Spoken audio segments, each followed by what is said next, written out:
record. His older brother holds that. You met Kyle Petty. He's on the outside pole in the Randy Hope car. Eddie Falk from Virginia and Larry Pearson from South Carolina in row 2. Row 3 finds Morgan Shepherd alongside Dale Jarrett, regular contender on the Busch Grand National Series. Row 4, Rick Mast, and alongside him, Butch Miller. Former national champ L.D. Ottinger shares the 5th row with Brad Teague. Then it's hometown favorite Paul Radford along with up-and-comer Charlie Luck in the 6th row. In row 7, right down the road from Ridgeway, Virginia, comes Jimmy Hensley. Alongside him, Joe Thurman. Row 8, Bubba Adams, and also Jimmy Lawson. John Linville shares the 9th row with Jack Ingram, the national champion, who had a disappointing qualifying run. And Elton Sawyer, who won the 100-lap prelim to this race, shares row 10 with Wayne Patterson. Row 11, Robert Ingram Jr. Alongside him from up in West Virginia, Mike Porter. Row 12, we find Larry Pollard alongside Tim McGuire. Ronnie Silver, a winner on the tour this year with Bosco Lowe in the 13th row, and New York State's Merv Treichler along with Kenny Burks in row 14. Row 15, Ed Burrier out of Winston-Salem, North Carolina, alongside him Clay Heiberger. Row 16, the last row, Tommy Houston and Dickie Linville. Neither driver qualified in that 16th row. They both had to use provisional starting spots. Tough break for Houston, but that shows just how competitive the field is here at Martinsville. The right parts. Mr. Goodwrench has the right parts for your GM car. Parts that fit. Parts engineered for your car by people who designed your car. Parts for every make and every model of virtually every GM car and light truck on the road today. Mr. Goodwrench can help you keep that great GM feeling with genuine GM parts, because no one knows your GM car better. No one.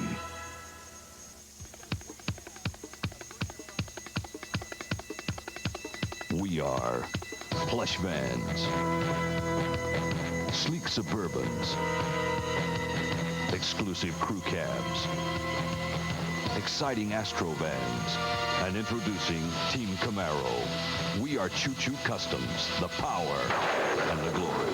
Choo Choo Customs conversions are available only at your local authorized Chevrolet dealer. In hard-driving NASCAR rig to meet, driver Jeff Bodine relies on the same Exxon motor oil you can buy in stores. Exxon Uniflow, for the tough protection it takes to go the distance. Protection against grinding friction. Protection against searing engine heat. Get the same protection for your car, too. Exxon Uniflow, quality you can count on. The 85 showroom stock GT Champion. Tires, Goodyear Racing Eagles. The 86 Corvette. Tires, Goodyear Eagles. You either have Goodyear Eagles or you need them. The 85 IROC Champion. Tires, Goodyear Racing Eagles. The 86 Chevrolet IROC Camaro. Tires, Goodyear Eagles. You either have Goodyear Eagles or you need them. There's flagman Jack Massey having the field hold it down as they come out of turn 2 and 3. Mike Joy with Benny Parsons on our SCTN coverage of the Miller 200 at Martinsville, Virginia. Here comes the field out of turn number 4. We're set for a start. Brett Bodine in 00, the Oldsmobile, leads the charge to turn number 1, and Kyle Petty is right with him. Larry Pearson's 3rd, Eddie Falk is 4th. That inside groove is definitely the place to be. Oh, there's a smoker going down the back straightaway. That's L.D. Ottinger in the All-Pro Auto Parts Special. He continues to go on, though. Former national champion. A lot of smoke from the rear end of that car. Keep an eye on it as Brad Teague in 75 moves to the outside. Ottinger gets the black flag. Brad Teague, I know, wants to get by because that's oil on the windshield. He's probably getting off the back of LD's car. Good battle back at the 6th spot. Morgan Shepherd side by side with Butch Miller, the Michigan driver who comes off the tough ASA circuit. Oh, Kyle Petty got inside. Brett Bodine coming off turn 4, almost turned him around. Single file through the front 6 spots, and now Miller too settles into line, so the first 12 run nose to tail at the south end and up the back straightaway. Bodine the leader. Kyle Petty rides in the 2nd spot. Larry Pearson is 3rd. Eddie Falk, who had a fine qualifying run, holds the 4th spot. Dale Jarrett is 5th. The fenders on Petty's car in second place as he gets a nose underneath and into Bodine. Here he comes. Down the back straight. He's going for the lead. Bodine chops him off at turn 3. The front fenders of Petty's car there in second place are black, not because he knocked them off the car and had to replace them, but because the car would not go through NASCAR inspection with the wheel wells opened up as much as they were. They had to configure new fenders for that car on race morning. It sure looks like, looking on the TV screen, the monitors here, that he has knocked the fenders off the car. Brett Bodine, the leader. He won this race last year. Bit of a Cinderella story, as his older brother Jeff explained at the top of the telecast. Jeff Bodine, scheduled to run in this race when it was rained out, had to be in Bristol, Tennessee for a Winston Cup event the day this race was actually won. Brett got into the car and drove it to victory. Mike, Kyle Petty doesn't do this regularly. This is just one of his infrequent visits to a Busch Grand National race, but he certainly seems to be taking to this like a duck to water, right on Brett Bodine's rear bumper and challenging almost every straightaway for the lead. Kyle Petty driving 47, a car that last year was owned by John Dufour, and Jack Beebe's Race Hill Farms team had a hand in it. That's why that car is yellow and white with the blue numerals. Ron Bouchard drove it last year. This year the car was sold to South Carolina businessman Randy Hope, and Kyle Petty is the driver. And that car 21 that we see right behind Kyle Petty, Larry Pearson. Famous number, famous name. Pearson. So we've got Petty and Pearson racing once again, bumper to bumper. But folks, it isn't Richard and David, it's Kyle and Larry. And it isn't Jeff Bodine, it's Brett. But believe me, the names may be different, but the action is going to be just as exciting. Battle back at fourth spot as Dale Jarrett got underneath Eddie Falk in the straightaway. Completes the pass at the turn. Brett Bodine not pulling away from Kyle Petty. Petty just tries every time to get under coming off these corners so he can get position down the straightaway. Sam Ard, who won several Sportsman championships, virtually owned Martinsville Speedway for several years, driving the Ham car, the 00. Ard injured 2 years ago in a crash at Rockingham, North Carolina, no longer an active driver, but he is here as team manager for Charlie Luck.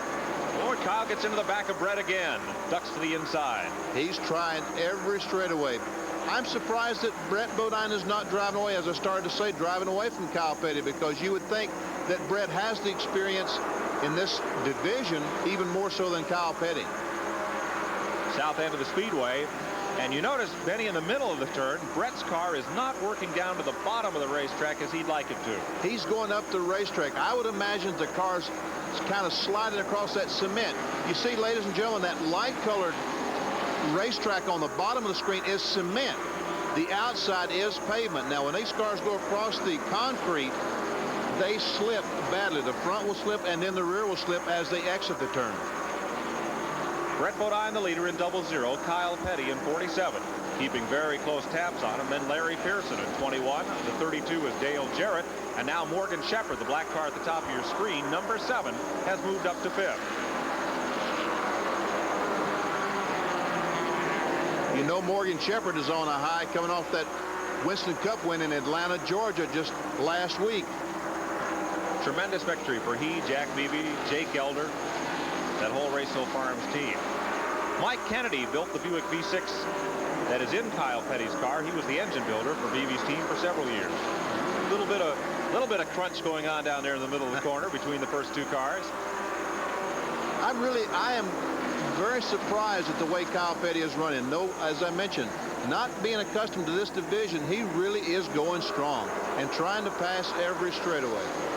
Bodine's advantage appears to be at the end of the straightaway. Kyle, you can see, gets off the corner very well, draws right up to that back bumper, but look at Bodine pull away as they get to the end of the straightaway. Well, the 00 car has a big engine. It has a 311 cubic inch engine, a V8. The 47 car has a V6, which is about 270 cubic inches on the straightaway. Very hard for that V6 to overcome that V8. But the V6 is allowed to run at a race weight that's 100 pounds lighter, so Kyle should be able to get through the corner a little better. And he is. So the race cars are doing exactly like they're supposed to right now. The lighter car going faster through the corner, the heavier car, but with a bigger engine, going faster down the straightaway. Bodine, the race leader, Petty in second, Pearson in third, Jarrett in fourth. There's a list of names. And Morgan Shepherd fifth. There's the third place battle. Larry Pearson in 21. And you saw Dale Jarrett trailing them. There they are. The black car is Morgan Shepherd. And that battle's tightening up. Hard to take your eyes off the one for the lead as they move around a slow car heading for the back pit road. Here's Kyle looking to the inside again off the corner, but he just doesn't have the straightaway speed. I tell you, Brett Bodine instead of, oh, Kyle Petty runs over the curb that time. In trying to get alongside Brett Bodine, left front tire hit the curb on the inside, almost spun him out. Brett Bodine trying to stay in front of Kyle Petty is going to be using a lot of brakes, Mike Joy. I don't know if he can run this hard all day and keep the brakes on the car. He's also going to use a lot of racetrack, Benny. Coming around the corner and quickly lets that car drift out high, but he's hard on the throttle at the one place on the racetrack Kyle cannot take advantage. There's the third, fourth, and fifth place battle from left to right. Pearson, Jarrett, and Shepherd. Good run for Dale Jarrett. He is still looking, incredibly, he's still looking for his first win on this tour. He's been in position to win several times. The leader's now beginning to get into a bit of race traffic. There's Bubba Adams' car just ahead of Brett Bodine as they come into turn number 2, and he looks to, contact, and then some. Brett Bodine almost goes around. Heavy damage to the left rear quarter panel of the car. We see it rubbing the tire. We see some smoke coming off the left rear tire. Benny, it looked as if Kyle Petty might have expected Bodine to clear that car a little sooner than he did. Caution is out. Now there's the front end of Kyle's car, is bashed in a bit, but he retained the lead. Wow, that was very, very close to taking out several of the front contenders. Night training. It never stops for Mr. Goodwrench. Cars change. He changes. He picks from over 100 General Motors service schools to stay on the leading edge of service technology. He keeps up with fuel injection, turbocharger changes, new electronics, transaxle advances, you name it. He's trained to be good. He's trained to stay good. Mr. Goodwrench. No one knows your GM car better. No one. In hard-driving NASCAR racing, driver Jeff Bodine relies on the same Exxon motor oil you can buy in stores. Exxon Uniflow, for the tough protection it takes to go the distance. Protection against grinding friction. Protection against searing engine heat.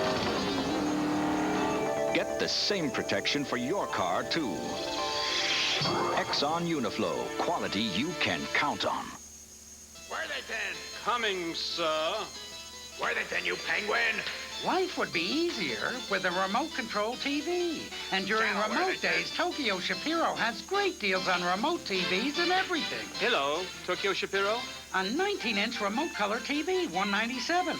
A Toshiba headphone stereo, $29.96. And a 12-inch black and white TV, $49. Go ahead. Make my day. It went away. You had to try others. But if I got news for you. Chunky's back, thicker than before. Hey la, hey la. Chunky's back. Nuts and raisins and chocolate galore. Hey la, Chunky's back. Hey, such a mouthful there to chew. And it tastes much better too. Hey la, Chunky's back. Brett Bodine's car is on pit road for some emergency surgery. We're trying to get the quarter panel, the left rear quarter panel, off the tire because these tires are so thin. If that metal rubs the tire, it'll wear through it very quickly and cause the tire to go flat. He really took a shot from Kyle Petty. Let's take another look at it. What happened is they run up behind the slow car and just, you know, Brett Bodine for some reason did not go outside that car, decided to follow it off the corner.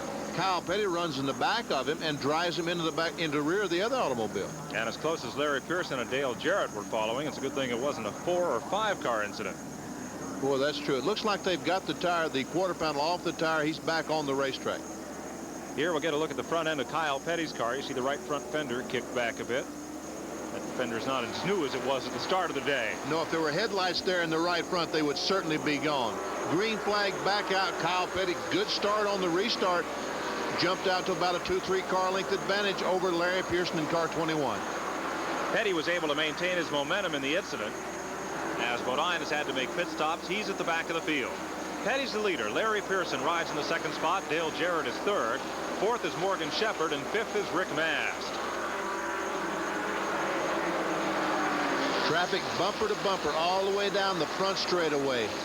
About 25 cars bumper to bumper. Great racing, Mike Joy. Excellent show. The field strings out here rather quickly, Benny. I guess you don't want to spend too much time in that high lane if you can avoid it. Boy, you get on the outside of this racetrack, we've already seen and we'll see today as the day wears on several instances where you get on the outside, you simply cannot go. The bottom of the racetrack is definitely the groove. There's fifth, sixth, and seventh spot. Rick Mast to your left. That's Butch Miller, the Michigan short track ace, and Charlie Luck. Further up toward the front, here's the race for second spot. Dale Jarrett trying to get alongside Larry Pearson going into turn one. He has position on him. Jarrett has the inside on Pearson, and Pearson up in that high groove can't do anything. Here Morgan Shepherd covers the spot on the inside. Never has it been more evident just what an advantage the inside of the racetrack is. We can see Larry Pearson in 3/4 of a lap has lost 2 positions, and if he doesn't hurry up and get on the bottom, he'll lose a spot to Rick Mast. Pearson slips in fourth spot, leaving Mast in fifth, and now Charlie Luck has gone by Butch Miller for sixth spot. Back in the pack, Eddie Falk battles with Mike Porter and Tommy Houston. Actually, it's not that far back in the pack. That's back at sixth position now. Oh, here's a spin. Up and over the curbing goes car number 92. That's Clay Heiberger of Salem, Virginia. If he can't back off that curb, that will prompt the caution. And there it is. Caution flag is out on the speedway for Clay Heiberger. The car is kind of stuck on the curb, and that curb is about 5-6 inches high. The chassis and the exhaust system on that race car about 4 inches high. So he's stuck on there, has to get a wrecker to pull him off.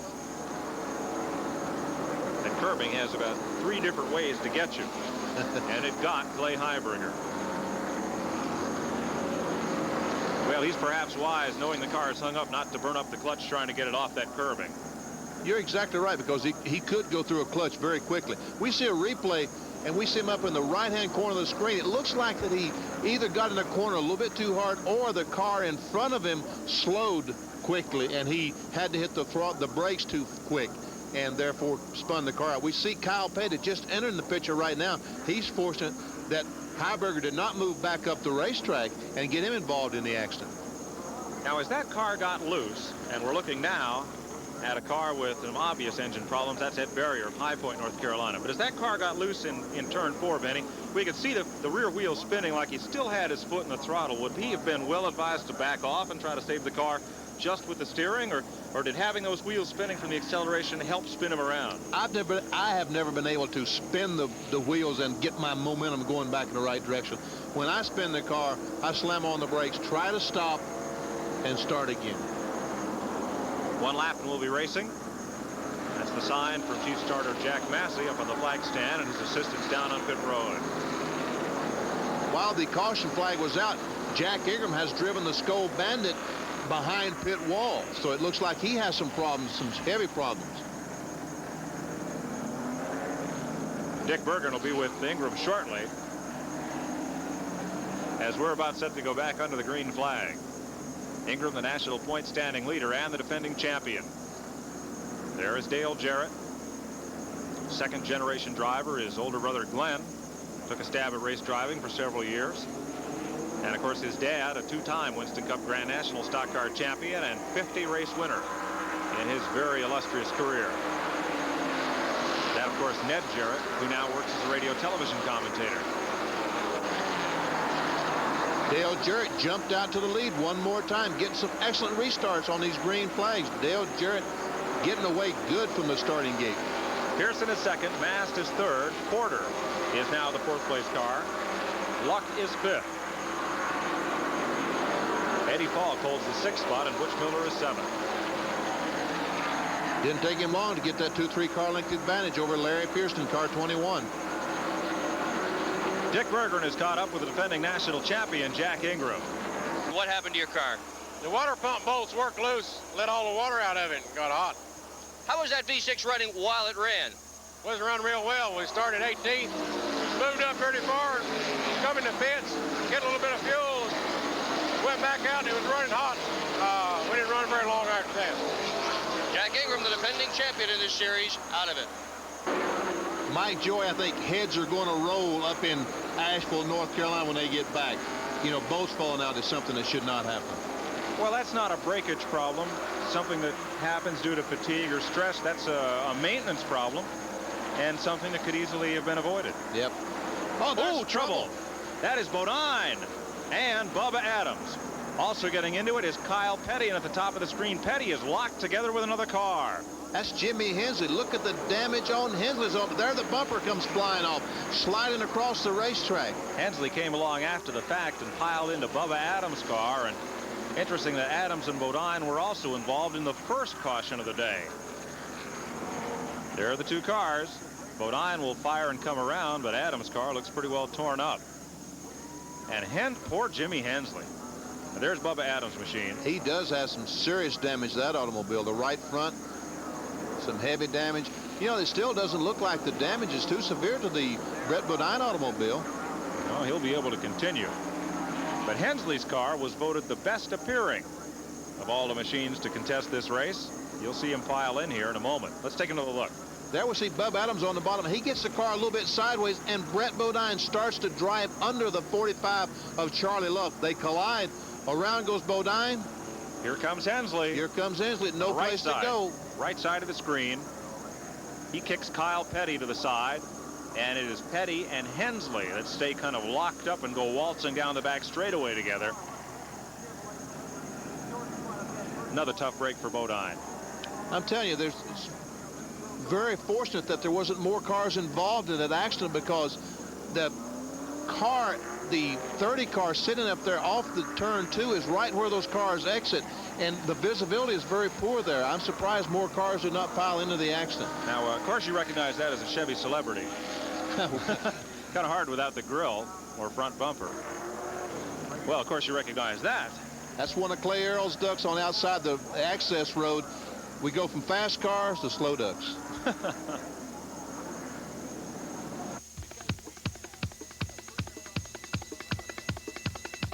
We are plush vans, sleek Suburbans, exclusive crew cabs, exciting Astro vans, and introducing Team Camaro. We are Choo Choo Customs, the power and the glory. Choo Choo Customs conversions are available only at your local authorized Chevrolet dealer. The 1985 NHRA Pro Stock Champion. Tires, Goodyear Racing Eagles. The 1986 Street version. Tires, Goodyear Eagles. The 86 SCCA GT1 Champion. Tires, Goodyear Racing Eagles. The 86 Street version. Tires, Goodyear Eagles. The 85 IROC Champion. Tires, Goodyear Racing Eagles. You either have Goodyear Eagles or you'll need them. These are the hands of Mr. Goodwrench. Hands that work. Hands with the know-how to fix things. Hands that are strong and sure. Hands that are gentle, accurate. Hands that can almost see where the trouble is and how to make it right again. Hands of skill. Hands that care. The working hands of Mr. Goodwrench. And no one knows your GM car better. No one. When the big Q flows, America goes. Hey, that truck runs, a Fisher & Son doesn't. Only gets the big Q. Quaker State. Well, you can depend on number one. Fuel pop, they start with Pennsylvania grade crude. Nothing like Quaker State. It's a one-of-a-kind formula. Stable viscosity, keeps the oil flowing, protecting, no matter what. No substitute for quality. I got two great partners. Quaker State. The big Q stands for quality. Always has, always will.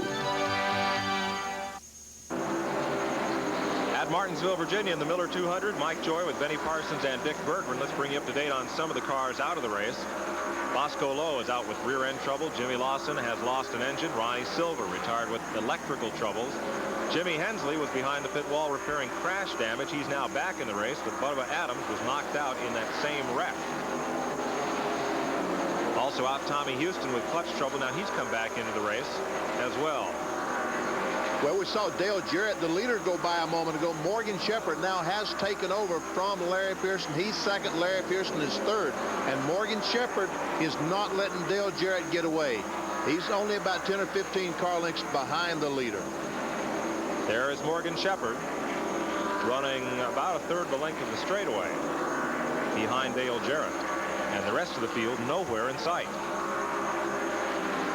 There's Charlie Luck leading L.D. Ottinger, Rick Mast, and Kyle Petty, who has really had his work cut out for him fighting his way up through the field, but he's done a good job of it. He has done an excellent job today. I'm really impressed with the job that Kyle Petty has done today with no more experience than he has in the Busch Grand National Division. The front bumper on young Petty's car must be made of some sort of unobtainium. I can't imagine steel, regular steel, chrome-plated steel, holding up to the kind of punishment that he's given it.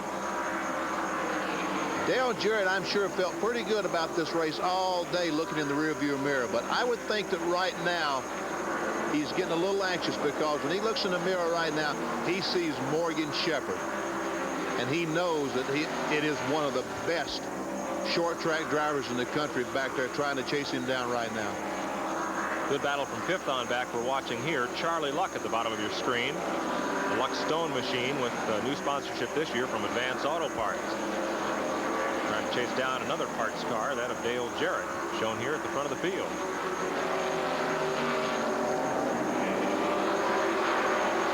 We can see that, Kyle Petty's slowing down. You got a flat, Benny? I don't think so, Mike. I don't see any tires, and he's going too slow for a flat tire. It looks like he's lost his power completely. Kyle Petty coasting in. Well, it's going to be a long day. Not only for Kyle, but it's going to be a long week for Randy Hope's crew trying to put a body back on that car. What this racetrack will do to you. This racetrack is tough. A while ago we saw the inside. Yes, Kyle Petty just driving the car straight back to the truck. Not even stopping in the pit area to check with his crew. How'd you like to be an insurance claims adjuster and see that thing coming into your driveway? You wouldn't like it very well. But there's no insurance man in his right mind going to write collision insurance, particularly at Martinsville. There we see Morgan Shepherd has closed it. He's cut the gap in half, Mike Joy. He really has, Benny.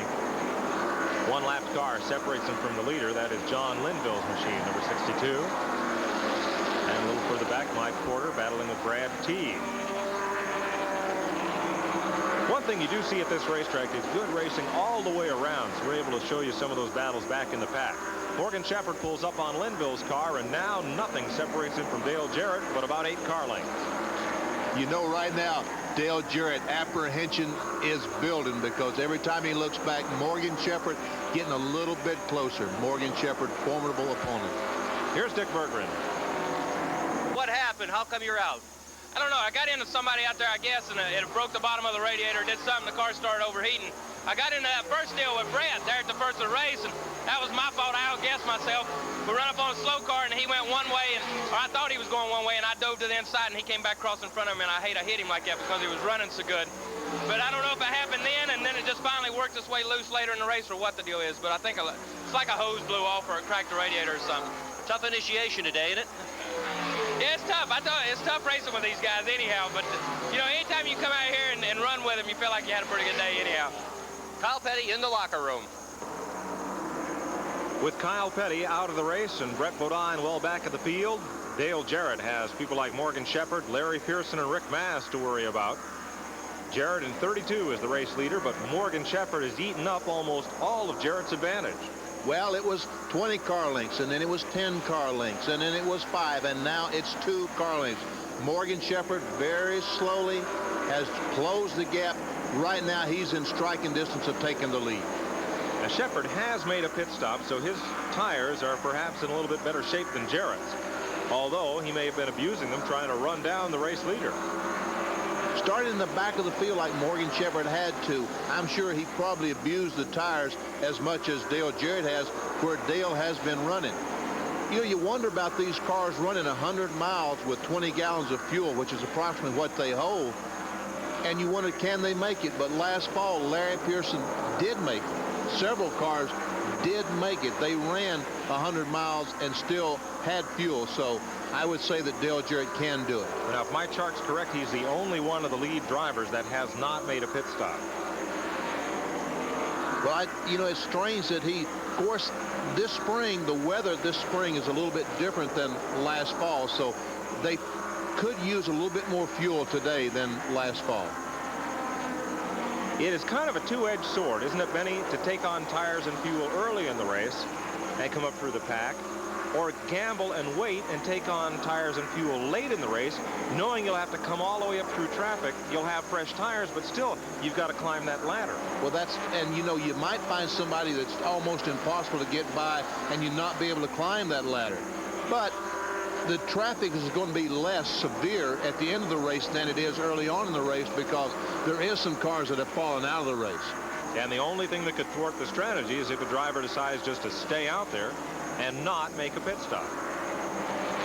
That may be what Jarrett is trying to do today. Shepard is right on him now. And I'm impressed with the job that Dale Jarrett. It doesn't seem like that Morgan Shepard on his rear bumper is disturbing him that much, because Dale Jarrett, a non-winner in this class, you would think that right now he'd be spinning the car, going in the corner too hard, but yet he is running a smooth, consistent line through the turn. But look, Morgan's going to try him down the back straightaway, Mike. Morgan Shepard had a look to the inside. Jarrett, though, has the straightaway power. Shuts the door and holds him off in the turn. Here's Morgan again to the inside. No, slips back up high in the groove. I got so excited I called that was the front straightaway. We're on the back straightaway right now. That's Dale Jarrett, car 32, Morgan Shepard, car 7. And down the front straightaway one more time, looks inside. Nothing there.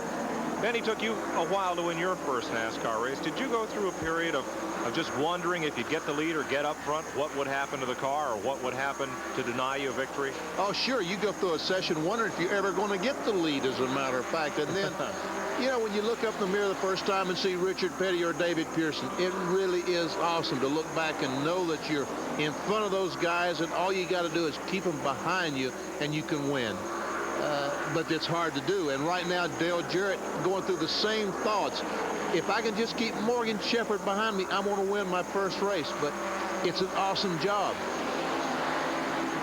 Shepard keeps feigning to the inside as he comes off the corner, but just can't gain any advantage there. Looks like he may have to try to dive into the turn around the outside of Jarrett to have a shot at him. Ooh, Jarrett's car a little bit loose, and that is the kind of brake that Morgan Shepard is going to need to get the lead. All he's got to do is let Dale Jarrett get that car a little bit loose off the corner, and Morgan Shepard is going to dive inside of him. And Jarrett, you know, the pressure that Morgan's applying right now is starting to show. Dale is starting to lose the back end a little bit as he exits both corners. Here's Shepard. He's got room on the inside, but boy, Jarrett's got a lot of straightaway speed, and Morgan just cannot get the nose underneath him in the corner. This time coming off the turn, tries again, but there's lap traffic. That'll be a factor here. They're pulling up on Elton Sawyer of Chesapeake, Virginia. One more time, he's got a good shot on the inside. No, Dale Jarrett pulls away. Lapped car to the inside, took that groove away from Morgan Shepard, but he got off the corner there as well as he has in the last 20 or so laps. Dale Jarrett trying to hang on and win his first Grand National stock car race. Morgan Shepard trying to deny him and himself go to victory lane. Boy, Morgan is really getting off turn 2. He's tried it one more time. He's alongside going in turn 3 and takes the lead. Jarrett had to give way. Tries him on the inside, gives him a slam in the back end. Both cars get way loose, but Morgan Shepard has the lead. Shepard beat Jarrett here in the fall race in 1984, just 2 years ago. Passed him with just a couple of laps to go, so there is no love lost between the two. And Dale tried his hardest to get back on the inside of Morgan Shepard when he made that pass a moment ago, but was not able to. The 85 IROC champion. Tires, Goodyear Racing Eagles. The 86 Chevrolet IROC Camaro. Tires, Goodyear Eagles. You either have Goodyear Eagles or you need them. The 85 NHRA Pro Stock Champion. Tires, Goodyear Racing Eagles. The 86 T-Bird Turbo Coupe. Tires, Goodyear Eagles. You either have Goodyear Eagles or you need them. When the big Q flows, America goes. Still beautiful, Dad. Took your brother through college, take you wherever you want to go. On Quaker State. Right. Smooth oil flow is what you want, protects the engine. See, Quaker State starts with Pennsylvania-grade crude, delivers stable viscosity. You get great protection with the Big Q. Hey, how come you know so much? From listening to you. Quaker State. The big Q stands for quality. Always has, always will. Copperfield. Powerful, passionate, spectacular. The magic of David Copperfield, live on stage. The man that vanished an airplane and made the Statue of Liberty disappear. Experience David Copperfield's super new illusions live on stage. Today's hottest magic, today's hottest music. Feel the heat. David Copperfield. David Copperfield at the Palace. Get your tickets before they disappear. You know what Louis Rich did? They took turkey and made it into bologna. Bologna that tastes like bologna. And ham that tastes like ham. Salami, hot dogs, all from naturally lean turkey. So they're up to 95% fat-free. To help me stay fit. Perfect for a small snack. Daddy! With Louis Rich cold cuts, you can eat light. It took Louis Rich to make turkey. Or bite. So right. Now at your Renault and Jeep dealer, it's the Spring Savings Spectacular with 7.7% financing. Save hundreds on every new Renault. Save even more with special value packages. Or choose 9.9% financing on Jeep Comanche, on the one-of-a-kind Jeep Cherokee, and Jeep Wagoneer. Plus, for the first time ever, 9.9 on Jeep Grand Wagoneer. Your New York, New Jersey, Connecticut AMC Jeep Renault dealers, the right guys.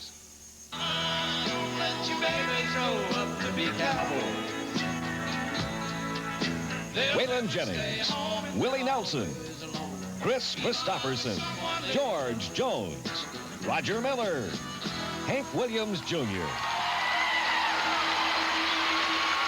A rare gathering of music giants in a 2-hour super special. The door is always open. In stereo, tonight at 8 on Channel 61. Tonight, just what is Sue Ann up to? I want to report a murder. Tuesday Wells, Tony Perkins, Pretty Poison on Channel 61. Coming down the straightaway and held the inside line going into the corner. And Dale Jarrett right now, Mike Joy, he wants to pass that 7 car as badly as he ever has won anything in his life. We can see him losing the back end just a little bit off the corner, trying to catch Morgan Shepherd. But Morgan, he's been here before. He's had the best on his rear bumper. Just last week, he had Dale Earnhardt on his rear bumper at 170 miles per hour. He kept Earnhardt back. So you can see just how hard Dale Jarrett's job is going to be. There's Larry Pearson, 21, the Chattanooga Chew automobile, 3rd place car right now. Mike Porter is 4th. Charlie Luck is 5th. And in the 6th spot, L.D. Ottinger. Those cars are on the lead lap. 1 lap down, Eddie Falk's having a fine run today. He's 7th. 2 laps back are Brad Teague and Elton Sawyer. Boy, the rear end on Jarrett's car is really loose. Now, he's got a very light load of fuel left, Benny. And having not made a pit stop, that's really got to alter the handling on his car from when they put this machine on the racetrack today. You're right, because 20 gallons of fuel, almost 20 gallons of fuel, is 150 pounds, and that's a lot of weight to take off those rear wheels. You put that weight on, and that increases the traction. Right now, very little traction for Dale Jarrett off the turns. Good battle for 5th as L.D. Ottinger is right on the back bumper of Charlie Luck. What a difference having Sam Ard in his pit has made for Charlie Luck this year. Boy, Charlie has been running very well. I talked to him down at Rockingham, and they really, his crew and Charlie are very high, and his sponsors, Advance Honor, is very high on this year, 1986. Luck is the 3rd place point man. Looks like he'll have a good season. You're looking at the separation between the 2 leaders, and back through the field, there is Morgan Shepherd, the black silver numeraled Ed Whitaker car number 7, and Dale Jarrett driving his own number 32 and fading a bit. Yes, the tires, Dale Jarrett's tires, just They're too worn right now as compared to Morgan Shepherd's. He can't get off the turn like Morgan can. And we can see him once more. Just he keeps steering, trying to saw the wheel back and forth because he is loose Xing the turns. Some drivers do that as a matter of course. You see, Cale Yarborough is one that works the wheel a lot in the middle of the corner. Well, one reason that the drivers work the wheel is because they always want to feel which direction the car is going in. And when you don't move the steering wheel, it's hard really and truly to keep up with exactly the direction that you're headed. Especially when those cars are on the edge of control and either the front wheels or the rear wheels or all four may be sliding. Exactly right. Morgan Shepherd pulling away right now. There's nothing sliding on that car. Shepherd is just getting a great bite down at the bottom of the racetrack, comes off smooth. Here is Larry Pearson trying to close in, and he is closing the gap on Dale Jarrett. He sure is. Dale Jarrett continues to slow down it as these tires wear. Larry Pearson gaining. There is Jarrett just ahead of Elton Sawyer. Sawyer 2 laps back, and there's the race leader, Morgan Shepherd, as the laps wind down here at Martinsville, Virginia. Brad Teague about to be overlapped for the second time by race leader Morgan Shepherd. So Teague will go 2 laps down.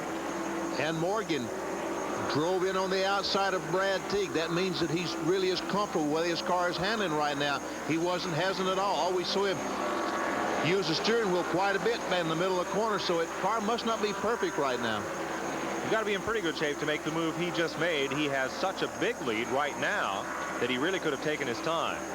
Here's Charlie Luck in that battle for 5th spot.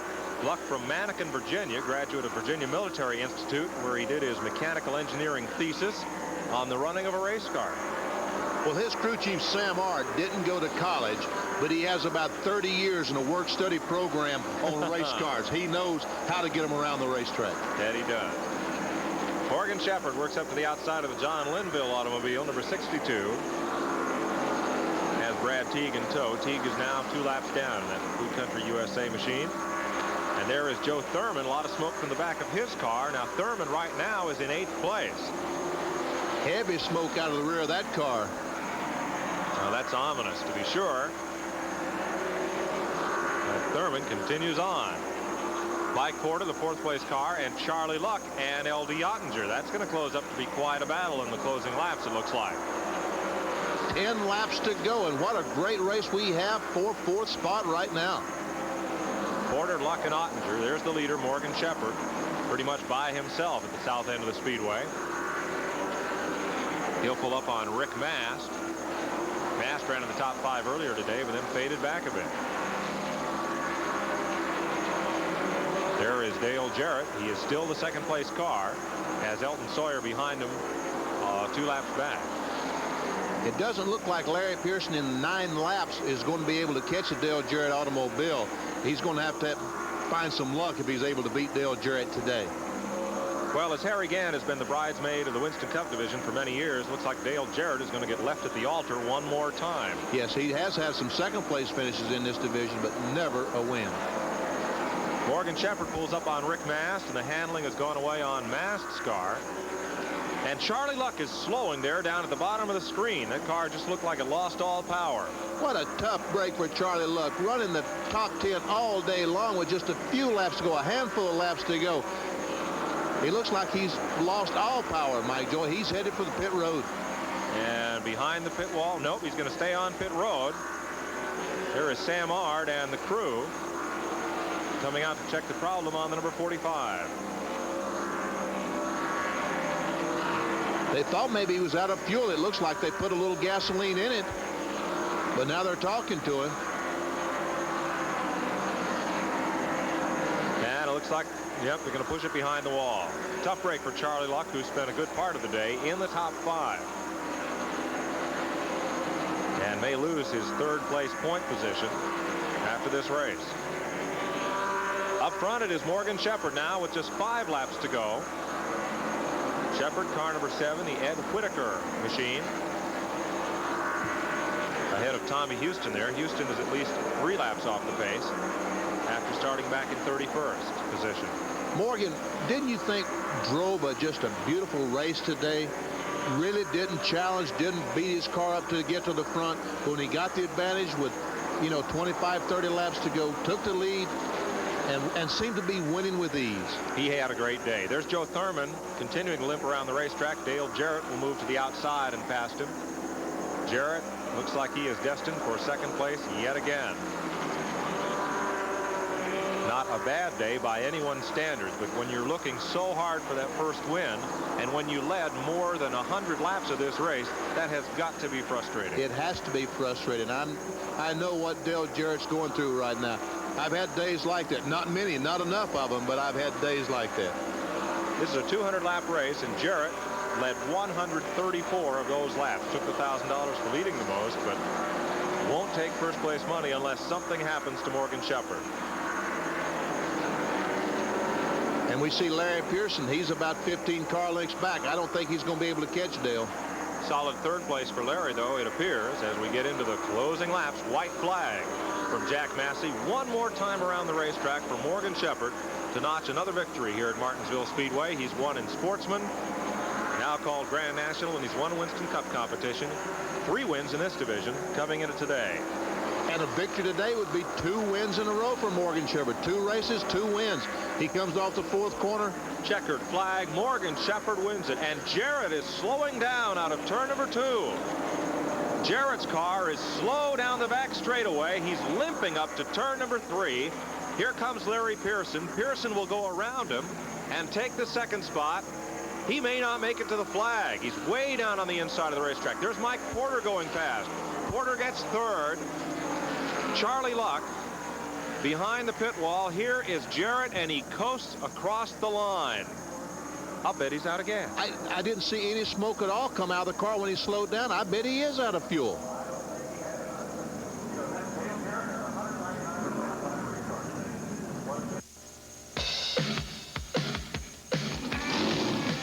In 1985, the winning cars of the most prestigious auto races were equipped with Goodyear Racing Eagles. So it's small wonder that in 1986, most of the finest high-performance street cars are equipped with Goodyear Eagles. You either have Goodyear Eagles or you need them.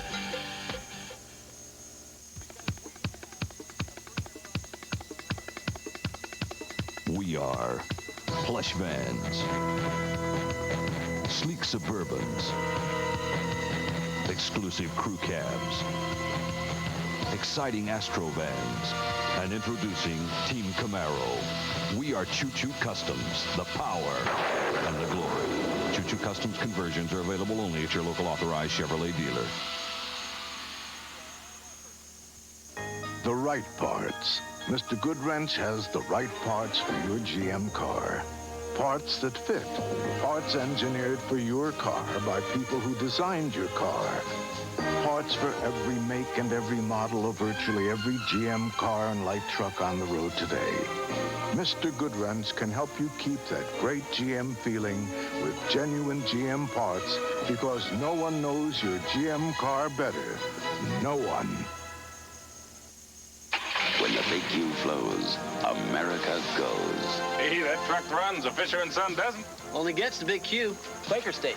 Well, you can depend on number 1. Fuel pop, they start with Pennsylvania-grade crude. Nothing like Quaker State. It's a one-of-a-kind formula. Stable viscosity, keeps the oil flowing, protecting, no matter what. No substitute for quality.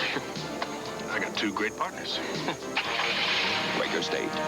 The big Q stands for quality. Always has, always will. Morgan Shepherd did one of the finest driving jobs I've seen in a long time, Mike Joy. Great run. He came from the back of the pack, conserved his car, and he's in victory lane. Morgan, you're a hot property. Win it again. Well, I'm just so proud for Buick, and I thank God for making it a safe day. No one was injured or anything, and Ray Smith, Buick has really done their homework. I'm just proud of everybody. Jim Ruggles out of Atlanta does experimental work for Buick and builds their engines, and Jim's just done a great job. You know, last year we had some problems, and Buick's just worked hard to make this Buick V6 the thing of the future. And your brakes, did you still have brakes at the end, Morgan? Well, when I run Dale so hard, it was starting to fade some, and I was a little bit concerned about them. But, yeah, they started going away. But I was able to keep enough to keep going. When he said they're going away, folks, he just pushed that brake pedal right flat to the floor. This man has zero brake, not even a sign of it. Morgan Shepherd in victory lane, totally without brakes. Larry Pearson wound up second at the checker. Mike Porter was third. L.D. Ottinger was fourth. And Dale Jarrett,